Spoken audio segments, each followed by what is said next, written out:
सो क्या हाल है दोस्तों, welcome to anime sneak channel. तो हमारे fan animation Hindi dub explanation series में ये वीडियो भी ऐड हो गई है। सो हमारी वीडियो का टॉपिक है Goku teaches the Ninja world a lesson about science. और ये है कुछ कमेंट्स जो मुझे बहुत ही अच्छे लगे हैं।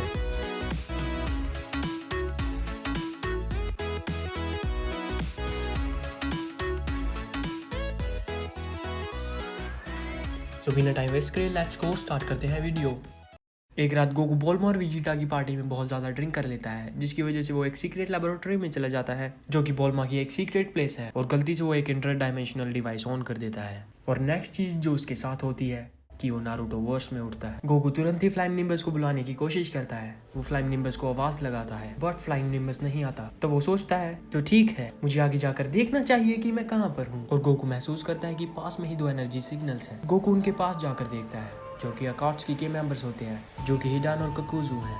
गोकू वहाँ पर इतनी स्पीड से जाता है कि ककुजू बहुत ज्यादा शॉक्ड रह जाता है। वो सोचता है कि वो एक गेंजुत्सु में है। इफ यू गाइस नो, जब नारुतो गेंजुत्सु में फंस गया था तब उसके पास सिर्फ एक ही रास्ता था गेंजुत्सु से बाहर आने के लिए, और वो है दर्द, बेसिकली खुद को नुकसान पहुंचाने से। इसीलिए वो अपनी फिंगर्स तोड़ देता है। ये देखकर हिडान कहता है तुम ऐसा क्यों कर रहे हो। ककुजू कहता है हम एक गेंजुत्सु में है, हमें यहाँ से बाहर निकलने के लिए खुद को नुकसान पहुंचाना पड़ेगा। ये सुनकर हिडान अपनी वेपन को अपनी चेस्ट के आर पार कर देता है। गोकू को ये सिचुएशन बहुत ही अजीब लगती है और वो कहता है तो ठीक है दोस्तों, मैं जा रहा हूँ, गुड बाय। गोकू वहाँ से चला जाता है और गोकू पहुंच जाता है हिडन लेक विलेज के गेट पर, जहाँ पर गार्ड्स गोकू को देखकर बहुत ही डर जाते हैं, क्योंकि ये वो टाइम था जब अकात्सुकी की न्यूज चारों तरफ फैली हुई थी। सो सब गार्ड्स गोकू को वहीं पर रोक देते हैं क्योंकि गोकू अंदर जाना चाहता है। सो गार्ड्स हिडन लेक विलेज को प्रोटेक्ट करते हुए गोकू को अंदर जाने नहीं देते, पर वो एक बहुत बड़ी गलती कर देते हैं कि वो गोकू को पकड़ने की कोशिश करते हैं। और एट दैट मोमेंट गोकू के पास कोई दूसरा रास्ता नहीं रहता और वो अपने की प्रेशर का यूज करके सबको दूर फेंक देता है। और जब वो सारे गार्ड्स को ठिकाने लगा देता है, उसके सामने एक एक्चुअल मेन कैरेक्टर आ जाता है और वो होते हैं आसुमा सेंसे। बट ये फाइट भी ज्यादा देर नहीं चलती,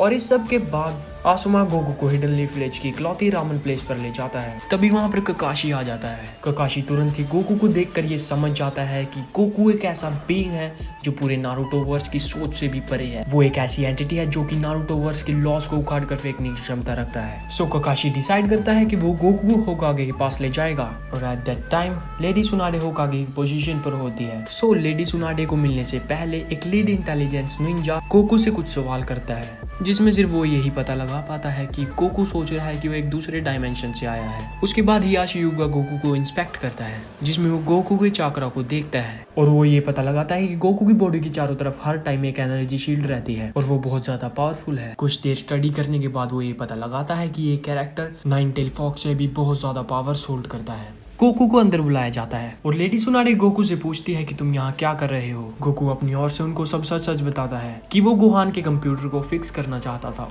और इसी वजह से वो बोल्मा के पास गया था, पर वो ज्यादा ड्रिंक कर लेता है और बोल्मा की लेबोरेटरी में उससे कुछ गड़बड़ हो जाती है। और जब वो उठता है तो वो नारुतो वर्स में होता है। किसी को भी गोकू की बातों पर भरोसा नहीं हो रहा है, पर वो सब ये भी देख पा रहे हैं कि गोकू एक बैड गाय नहीं है। गोकू से निकलने वाला ऑरा बहुत ही शांति प्रिय है, वो एक प्योर सोल की तरह है। गोकू से निकलने वाली एनर्जी सबको बहुत ही अच्छी लग रही है, उसमें कोई भी इवल इंटेंट नहीं है। चाकरा बिल्कुल प्योर है। इसी वजह से लेडी सुनाडे बहुत ही रिलीफ महसूस करती है और कहती है कि शुक्र है कि हमसे पहले तुम अकात्सुकी को नहीं मिले। ये बताने के बाद कि अकात्सुकी कैसे दिखते हैं और वो कैसे कपड़े पहनते हैं, गोकू कहता है मैंने अकात्सुकी के मेंबर्स को देखा था। तभी लेडी सुनाडे कहती है कि अगर अकात्सुकी ने तुमको पकड़ लिया तो वो तुमको एक वेपन की तरह यूज करेंगे, जो कि हम बिल्कुल नहीं होने दे सकते। तभी गोकू कहता है मुझे उनसे कोई फर्क नहीं पड़ता, मैं पहले भी उनसे मिला था और मैं अपनी रक्षा खुद कर सकता हूँ। तुम मुझे आजमा सकते हो कि मैं उनसे आराम से लड़ सकता हूँ। और ये इस फैन मांगा का बेस्ट पार्ट है, हियाशी, ककाशी एंड गाय वर्सेस गोकू। जैसे ही फाइट स्टार्ट होती है, तीनों निंजा गोकू पर अटैक कर देते हैं। ककाशी गोकू पर कैटनो जुत्सु से अटैक कर देता है, जो कि एक ह्यूज फ्लेम बॉल है। और ये सीन मुझे बहुत ही हाई एंड लगा, क्योंकि जिस तरीके से गोकू फ्लेम्स के बीच में खड़ा है, Goku is just like a God. वो उनके लिए एक गॉड के बराबर है। हियाशी और गाय नॉर्मल टाइजुत्सु से गोकू पर अटैक कर देते हैं, जिसका गोकू पर कोई इफेक्ट नहीं हो रहा है। गोकू उनके लिए बहुत ही ज्यादा स्ट्रॉन्ग है और बहुत ही ज्यादा फास्ट है। वो गोकू के मूव्स को देख भी नहीं पा रहे। गोकू अपनी जगह से 1 इंच भी नहीं हिल रहा है, बट वो उसे टच भी नहीं कर पा रहे। सो वो अपना प्लान बी स्टार्ट करते हैं। सो प्लान ये था कि गोकू को हवा में ले जाकर अटैक करना, जिसमें वो टीम वर्क की वजह से सक्सेसफुल भी हो जाते हैं। और तभी ककाशी गोकू पर एक चिटोरी स्ट्राइक से अटैक करता है, जिसकी वजह से गोकू जमीन पर गिर जाता है। गोकू इस तरीके से खड़ा होता है कि उसको कुछ भी नहीं हुआ है। सो ये सब देखकर वो अपने प्लान बी का फेज 2 स्टार्ट करते हैं। सो प्लान सिंपल है, सबको सीधे सीधे गोकू पर अटैक करना है। जो भी मूव्स उन सबके पास बचे हैं उन सब का यूज करके गोकू कहता है तुम्हें इतनी स्पीड से मूव नहीं करना चाहिए। गोकू एक फाइटिंग जीनियस है, उसे पता है कि गाय अपनी बॉडी का ओवर यूज कर रहा है। इस टेक्निक की वजह से वो कंप्लीट रिस्क में है और उसकी बॉडी ज्यादा देर ये नहीं झेल पाएगी। इस टेक्निक की वजह से वो अपनी बॉडी को रिस्क में डाल रहा है और वो नहीं चाहता कि गाय अपने आप को नुकसान पहुंचाए, सिर्फ वो करने के लिए जो इम्पॉसिबल है और वो है गोकू को डिफीट करना। गाय अपनी मसल्स को रिस्क में डाल रहा है। हियाशी और ककाशी गोकू को बिजी रखते हैं और तभी गाय पीछे से आके एक फीस्ट का बस्ट मारता है और तभी गोकू उस अटैक को देखकर सोचता है कि ये अभी तक का सबसे बेस्ट अटैक है और वो उस अटैक को लेकर बहुत ही एक्साइटेड हो जाता है, जो कि गोकू के फेस को देखकर साफ पता लग रहा है। पर ट्विस्ट ये है कि ये एक डाइवर्जन है। तीनों ने साथ मिलकर गोकू को चकमा दे दिया है, जिसकी वजह से गोकू हयाशी की पाम अटैक रेंज में आ जाता है। गोकू आराम से डॉज कर सकता था पर वो वहीं पर खड़ा रहता है और हयाशी 64 पाम अटैक का यूज कर उसके चाक्रा गेट्स बंद कर देता है। वेट, मुझे पता है कि चाक्रा और की एनर्जी का थोड़ा डिफरेंट कॉन्सेप्ट है, लेकिन स्टोरी को थोड़ा वर्किंग बनाने के लिए ड्रैगन बॉल और नारुतो के एस्पेक्ट्स को थोड़ा ब्लेंड किया गया है। बट ये क्रिएटिव टच है फैन एनिमेशन को बनाने के लिए।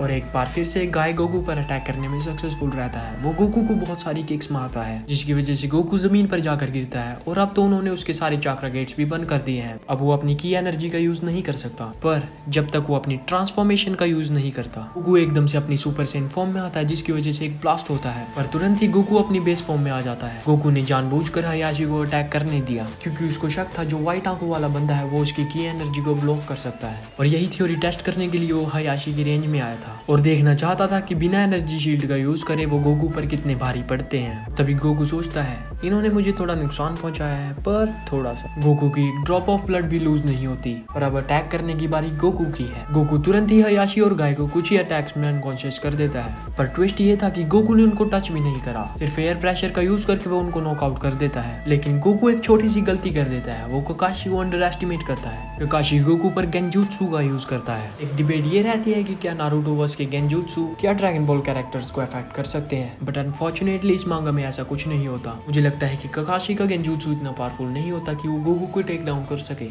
या फिर ककाशी के पास इतना चाक्रा रिजर्व नहीं होता कि वो गोकू को कैप्ट कर सके। एक बारी ककाशी गोकू को अपने शारिंगान से हिट कर देता है, पर गोकू गिरकर वापस से खड़ा हो जाता है और ये सब देख के गोकू बहुत ज्यादा एक्साइटेड हो जाता है और बहुत ही ज्यादा खुश हो जाता है। जब ककाशी गोकू का रिएक्शन देखता है तो वहीं पर मैच फॉरफिट कर देता है और इसी के साथ गोकू जीत जाता है। और दूसरी तरफ हम देखते हैं कि हिडान और ककाजू वापस अकात्सुकी के पास चले जाते हैं। वो सभी मेंबर्स को गोकू के बारे में बताते हैं और तभी हम देखते हैं इताची को, और इताची गोकू को ढूंढना चाहता है। एट द सेम टाइम दूसरी तरफ सुनाडे गोकू को जिराए के बारे में बताती है और ये बताती है कि शायद उसके पास एक jutsu है जो तुम्हारी हेल्प कर सकता है तुम्हें अपने डायमेंशन में वापस जाने के लिए। और किसी रीजन की वजह से डांजो भी गोकू में इंटरेस्टेड है, पर ये इंपॉर्टेंट नहीं है। इटाची गोकू को ढूंढ रहा है और गोकू जिराया को ढूंढ रहा है। दोनों साइड्स का लक ज्यादा काम नहीं आ रहा है उसको ढूंढने में जिसको भी वो ढूंढना चाहते हैं। और किसामे तभी हार मान लेता है क्योंकि उसे लगता है गोकू जैसा बीइंग एग्जिस्ट ही नहीं करता। और तभी वो देखते हैं कि कोई आसमान में उड़ के जा रहा है और ये बहुत ही कमाल का पैनल है क्योंकि किसामे हार ही मानने जा रहा था तभी उसको गोकू दिख जाता है। और गोकू बीइंग गोकू को कोई केयर नहीं है कि वो आसमान में उड़ रहा है,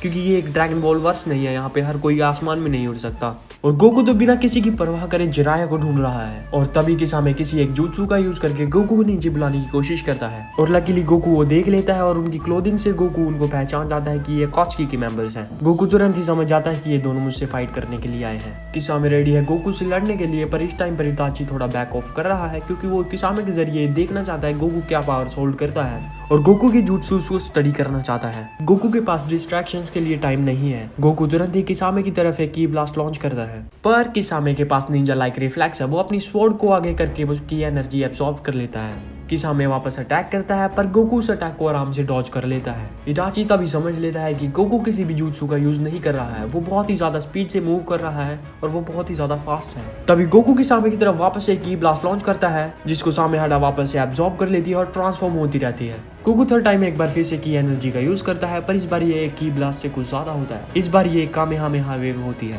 किसामे सोचता है इस बार भी कुछ नहीं होगा, पर हम देखते हैं कि इताची को तुरंत ही पता लग जाता है कि ये कोई नॉर्मल अटैक नहीं है। किसामे वापस से कामेहामेहा वेव को ब्लॉक करने की कोशिश करता है। वो सोचता है कि सामेहाडा इस बार भी ये एब्सॉर्ब कर लेगी, पर उसके लिए वो बहुत ज्यादा होता है। वेव शॉट के आर पार होकर किसामे को लग जाती है। किसामे जमीन पर गिर जाता है और दैट्स इट फॉर किसामे। तो सारे ड्रैगन बॉल फैन ये मानते हैं कि गोकू आराम से सारे नारुतो वर्स को खत्म कर सकता है और ये सच भी है। उनके पावर लेवल्स में बहुत ही ज्यादा इमेंस गैप है। पर तभी किसामे खड़ा हो जाता है। किसामे अपने आप को हील करता है और अब उसके पास गोकू की पावर्स का थोड़ा आइडिया भी है, उसकी पावर्स, पर्सनैलिटी और क्लोथिंग का भी। और ये डायलॉग्स तो रीड करने पड़ेंगे क्योंकि ये बहुत ज्यादा बैड एस है, तो ट्रांसलेशन थोड़ी सी ऑफ हो सकती है, पर कीप अप कर सकते हो। किसामे कहता है, सो बुरी खबर ये है कि इसके पास मिलाकर भी हमसे कई गुना ज्यादा चाकरा है, ये बहुत ज्यादा तबाही मचा सकता है। मुझे लगता है कि इसको किसी ने चाकरा कंट्रोल नहीं सिखाया है। इसकी बॉडी में कोई नॉर्मल मसल्स नहीं है, ये टाइजूत्सु में माहिर है। इसके पास इतनी ताकत है कि हम सोच भी नहीं सकते। इसके कपड़े कोई नॉर्मल नहीं है, इस कलर को कोई भी नोटिस कर सकता है। ये छिपना नहीं चाहता, इसे किसी चीज का डर नहीं है। अगर ये लाइन गोकू की पर्सनालिटी की डेफिनेशन नहीं है, so I don't know what it is. So यहाँ पर इटाची पता लगा लेता है कि गोकू अकात्सुकी को कम्प्लीटली अंडर एस्टिमेट कर रहा है। गोकू को कोई परवाह नहीं है कि अकात्सुकी के पास उसकी इन्फॉर्मेशन है या नहीं। उसे इन बातों से कोई फर्क नहीं है कि वो उसके बारे में क्या जानते हैं या क्या नहीं। वो पूरी तरीके से कॉन्फिडेंस से लोडेड है कि किसी भी सिचुएशन में वो ही जीतेगा। और इटाची को ये बातें अच्छी तरीके से समझ आ गई है। सो एक कंपैरिजन और डिफरेंस मुझे बहुत ही मस्त लगा है। गोकू इज अ फाइटर, वो हमेशा से फ्रंट लाइंस में रहा है। उसे सिर्फ इस चीज से मतलब है कि उसे एक बढ़िया अपोनेंट चाहिए और एक गुड फाइट। वो एक निंजा नहीं है, वो एक निंजा की तरह नहीं सोचता है। सो नारुतोवर्स में जो अभी तक का गोकू का फाइटिंग एक्सपीरियंस रहा है, उसमें जो उसके अपोनेंट है वो अपनी इंफॉर्मेशन लीक होने देना नहीं चाहते। वो अपनी इंफॉर्मेशन को लीक होने से बचाते हैं। वो फाइट के दौरान अपने सीक्रेट्स को छुपाते हैं, एक प्लान और एक गुड टेक्निक के साथ चलते हैं। मुझे बहुत ही मस्त लगा है कि जिस तरीके से ये पोर्ट्रे करा है ड्रैगन बॉल फैन मांगा में। सो ये बहुत ही कमाल का मिक्सचर था दो डिफरेंट कॉन्सेप्ट्स का। सो इटाची गोकू को अपने गेंजूत्सु में ट्रैप कर लेता है और हम देखते हैं गोकू के कुछ पुराने अपोनेंट सामने आने लगते हैं। फ्रीजा, ज़ॉम्बी फ्रीजा, गोस्ट बू, गोस्ट सेल। और तभी गोकू सोचता है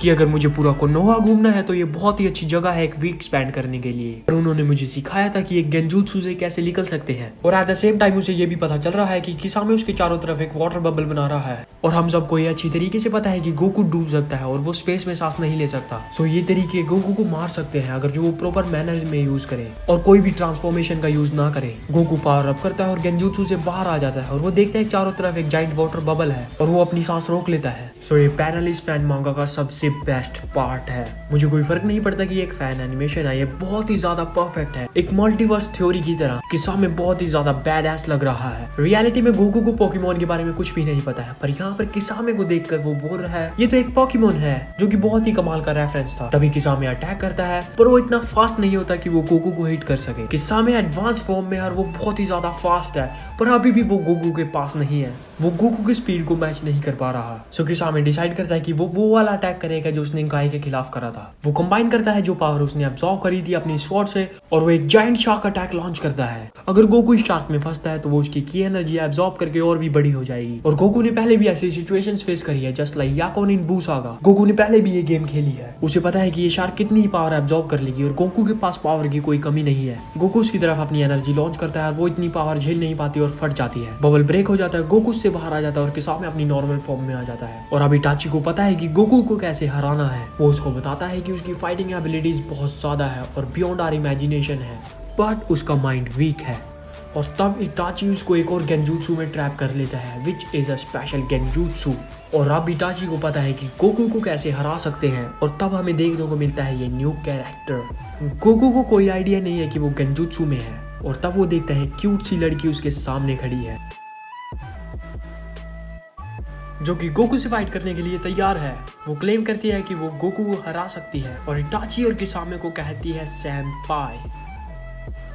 इसी के साथ वीडियो खत्म। अगर जो वीडियो अच्छी लगी हो तो लाइक शेयर सब्सक्राइब जरूर करिए और बेल आइकन का ध्यान जरूर रखना। दोस्तों Q&A वीडियो थोड़ी डिले हो गई है, मैंने सोचा उसको 10,000 सब्स कंप्लीशन पर करेंगे। और अगर आपका Q&A के रिगार्डिंग कोई क्वेश्चन है तो कमेंट करके जरूर बताएं, मैं आपको उसके बारे में इन्फॉर्मेशन दे दूंगा। मिलते हैं नेक्स्ट वीडियो में, तब तक के लिए गुड बाय।